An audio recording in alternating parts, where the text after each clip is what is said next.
জানাচ্ছে মানতে নারাজ গেরুয়া শিবির। मैं आपको गारंटी देता हूं 4 जून के बाद भ्रष्टाचारियों के खिलाफ कार्रवाई और तेज होगी।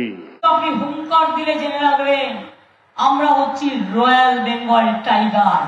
মৃত বাঘের থেকে আহত বাঘ কিন্তু আরো সাংঘাতিক।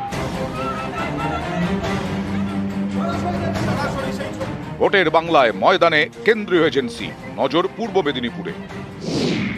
গত শনিবার ভোরে ভূপতিনগরে 2 তৃণমূল নেতাকে গ্রেফতার করা হয়। 2022-এর বিস্ফোরণ মামলায় তাদের গ্রেফতার করে এনআইএ। কাঁথিতে কেন্দ্রীয় গোয়েন্দা সংস্থা সিবিআইও সক্রিয়। গত সপ্তাহে 2 দফায় পূর্ব মেদিনীপুরের ভাজাচাউলির 30 জন তৃণমূল নেতা কর্মীকে তলব করে সিবিআই। 2021-এর ভোট পরবর্তী অশান্তি মামলার তদন্তে তাদের তলব করা হয়। ভূপতিনগর থেকে ভাজাচাউলি এই 2 গ্রামই কাঁথি লোকসভা কেন্দ্রের মধ্যে পড়ে। এই কাঁথি হলো অধিকারী পরিবারের খাস তালুক।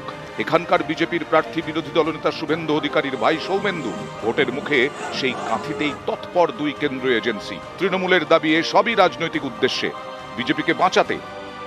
বিজেপি ভাবছে একটা ম্যাচ খেলবে, রেফরিকে দিয়ে অপোনেন্টকে লাল কার্ড দেখিয়ে মাঠ থেকে সরিয়ে দেবে।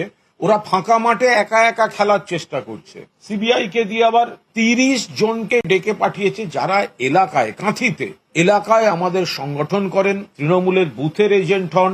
অধিকারী প্রাইভেট লিমিটেড ভয় পাচ্ছে মেদিনীপুর নিয়ে, সেই কারণে এলাকা ফাঁকা করার জন্য এনআইএ কে ব্যবহার করছে। বুঝে গেছে যে জনগণ তাদের সঙ্গে নেই, তারা হারবে, সেই জন্য এজেন্সিকে দিয়ে এই গন্ডগোলগুলো করানো হচ্ছে।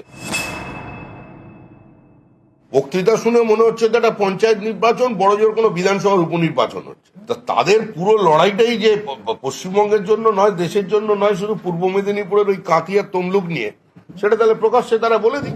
তুমি ভোট শেষ হওয়ার সঙ্গে সঙ্গে খুন করতে পারো 27 দিনে 56 জনকে, আর ভোটের আগে তোমায় ডাকা যাবে না, এটা তো চলতে পারে না। ও ডাকাটা কি চলবেই। ইডি ডাকছে ইডির মতো, আদালতের দরজা খোলা আছে, ওখানে যাক। বিজেপির ডাকার প্রয়োজন নেই।